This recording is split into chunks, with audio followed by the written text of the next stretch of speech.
সাথে ছিলেন আবু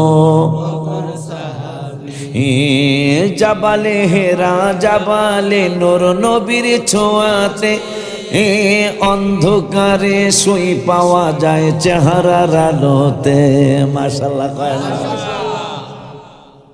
আজকে যেটারে জাবালে নূর কয়, এই পাহাড়ের নামটা জাবালে নূর ছিল না, এই পাহাড়ের নাম ছিল জাবালে হেরা। জাবাল মানে পাহাড়, হেরা মানে হেরা পাহাড়। এই পাহাড়ের নাম ছিল হেরা পাহাড়। নবীজি যতদিন যান নাই ততদিন হেরা পাহাড় কয়ে ডাকছে মক্কার মানুষ, মদিনার মানুষ, সৌদি আরবের মানুষ। নবীজি যে এই দিন এই কোরআন নাজিরের পাহাড়ে গেলেন, ওই দিন থেকে মক্কা মদিনা ওই দেশের মুফতিরা কইলে এখন আর হেরা পাহাড় কয়, এখন নূরের পাহাড় কও। ওই জন্য আমি গত মাসের 17 তারিখ এই কথাটা আমি রওজা মুবারকের সামনে নবীর সাক্ষী রেখে লিখছি, জাবালে হেরা জাবালে নূর নবীর ছোঁয়াতে অন্ধকারে শুই পাওয়া যায় চেহারার আলোতে। হে চাঁদ সুন্দর না নবী সুন্দর ভাবেন সাহাবী।